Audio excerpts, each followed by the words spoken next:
Good afternoon, evening, morning, whatever time you're watching this show. Again, my name's Keith.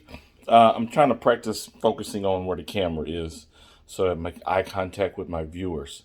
So hopefully I'm doing that. I'm trying not to look at my face because when I look at my face, it looks like I'm looking away from you. So I don't want to do that. So anyway, the first time I made the pasta Mardi Gras or Mardi Gras pasta, however you want to call it, I didn't really do it the way I wanted to do it. I didn't prepare myself like I should. I apologize for that. So I'm making it the right way this time. I got all the ingredients that I needed that I didn't have before. Okay. And just like before, the andouille sausage is optional. You don't have to do that because it is pork.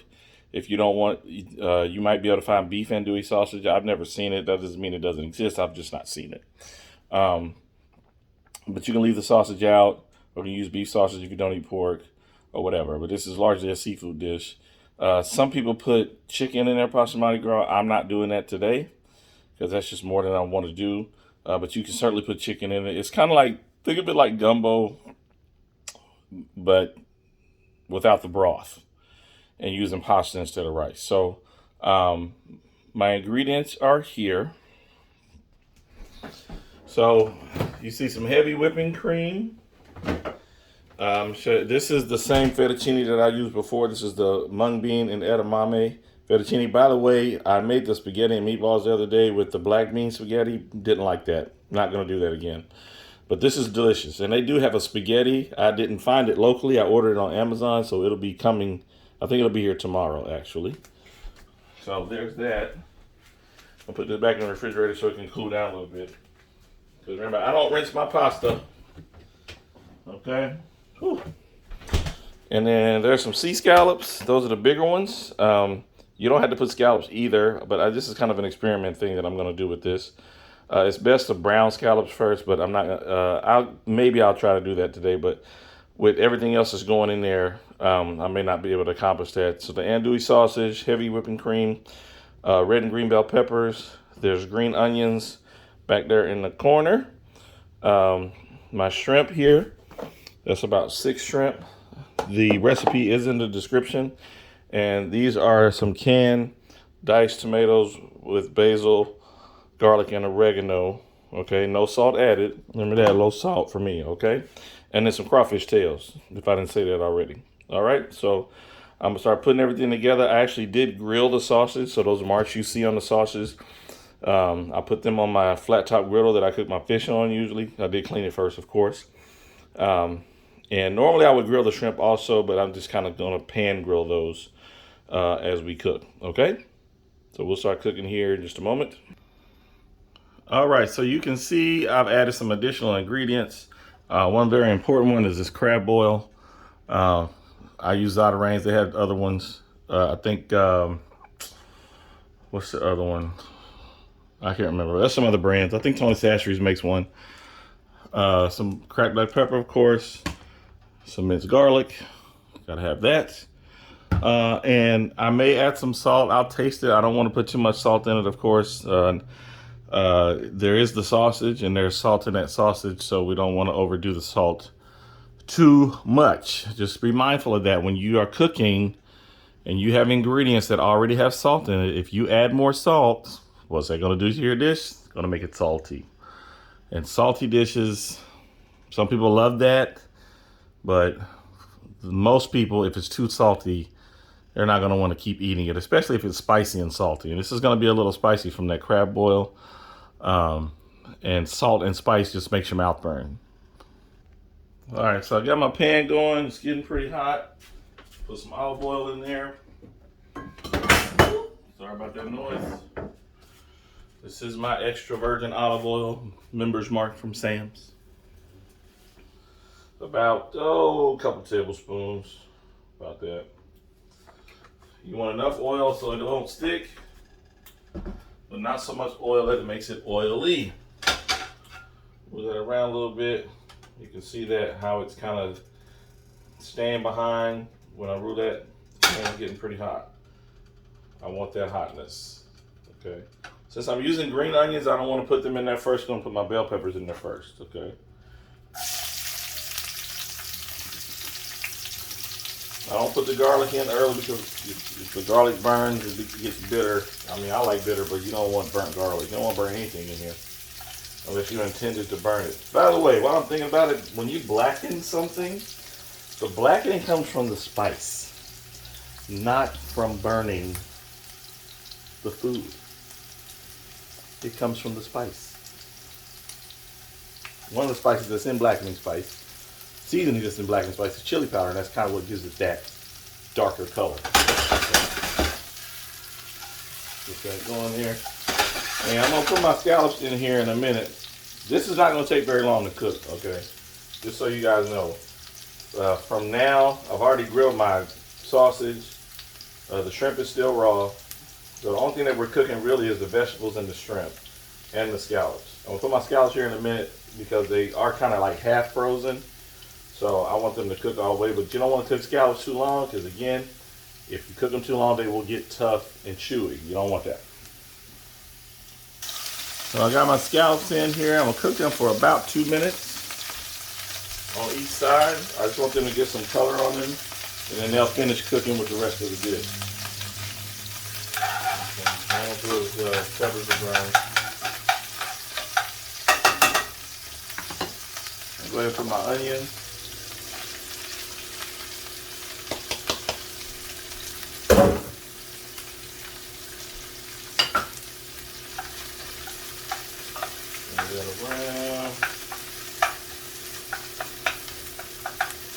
I thought about putting some spinach in here. I guess I still could.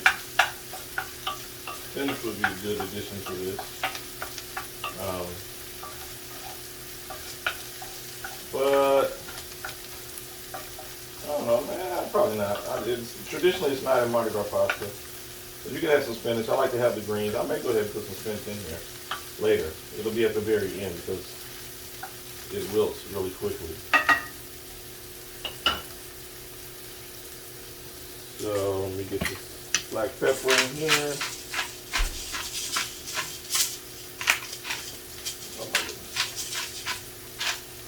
I have a refillable grinder at my house, but I leave that at home for the wife and kids.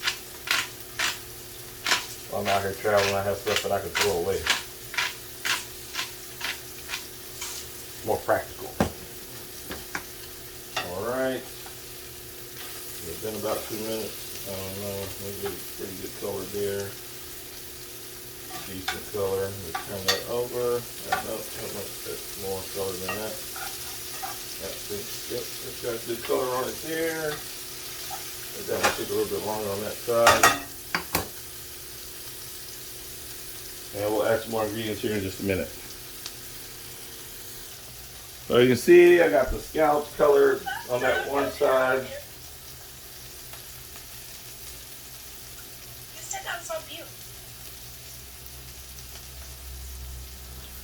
That was my daughter, ladies and gentlemen. Yes, she was on mute. That means she couldn't hear me, but we can hear her. So everybody say hi to Diamond here. Let's show the camera. That's Diamond. That's my daughter. She's in New York. She's calling me FaceTime while I'm recording. She recorded the very first video I showed you guys. It was the home fries. So anyway, all right. So I got that good color on the scallops. I'm going to add some garlic here. I like a lot of garlic. You can put less if you want. I like a lot. Get that going there. Okay. So the rest of this process is going to go pretty quickly. Those scallops are going to keep cooking. Remember, they were about half frozen. If you have scallops that are not frozen, you only need to cook them for about 3 minutes. They cook very quickly. All right. So I'll put my shrimp in here.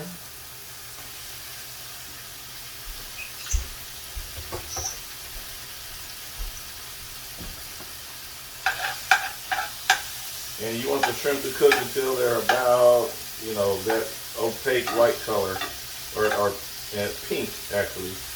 But on the side, there'll be that opaque white color solid that you can't see through because they kind of look transparent and kind of glossy when they're raw. But when they cook, it should be a solid white color. So my shrimp are pretty close to done. I'm going to add my crawfish tails. This is a whole bag that I got from, oh yeah, I told y'all last time the crawfish I had to get from this box dinner. I actually went to Walmart and got some frozen crawfish tails, the one that I get at any other Walmart. You know, I'm just not a fan of Walmart, ladies and gentlemen.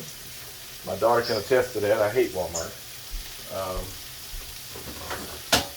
But in recent news, they decided to pay college tuition for 100% of tuition and books for all their employees. So good for Walmart. So I'll shop there a little bit more now because of that. All right, throw my sausage in here. This crawfish boil is very strong. You only need a little bit, about maybe a teaspoon. That's probably maybe a little too much, but that's okay. I like that. And sauce all of that. That going. Oh, it smells so delicious. Get a little bit more color on those scallops, as you see. Add my tomatoes. Probably about half of this can. I don't want too many of them. Okay. Now remember, every time you add something to your pan, it's going to cool down the pan, so you got to let the heat come back up.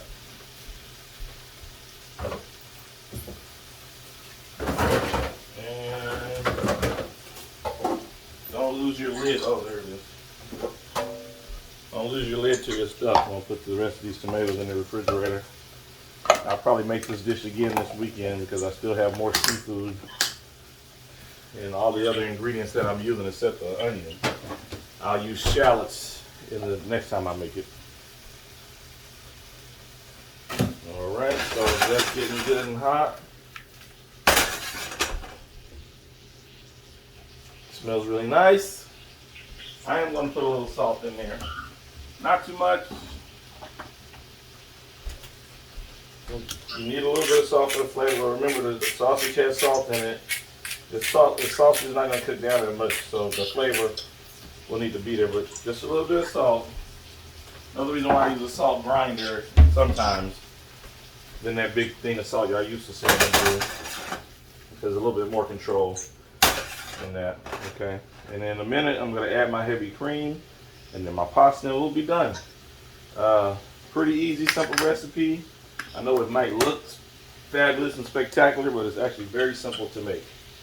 So I'm gonna let that heat up a minute, and then I'll finish up the dish. All right, so finishing touches on this. Let me add this heavy cream. Oh, that's probably about maybe a quarter cup. And let that heat back up. You don't want too much cream in there because it will overpower the dish. And I didn't include this on the first set of ingredients, but I am going to add one of my favorite things, this black truffle oil, to the finished product, but not until I plate it. Black truffle oil is delicious, but it also can be very overwhelming. So you don't want, so this cream is boiling. I'm going to turn that heat off. I don't want it to keep boiling.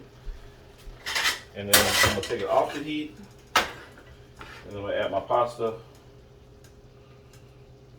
About 4 ounces of pasta. And toss. That's a little messy. But that is it. So that is my Mardi Gras pasta. Give you all a close up of that. So bring it a little closer. So that is andouille sausage, jumbo shrimp, crawfish tails, and 4 sea scallops, mung bean and edamame fettuccine pasta, garlic, a little bit of pink salt, cracked black pepper, red and green bell peppers, canned diced tomatoes. The tomatoes were seasoned with basil, oregano, and garlic.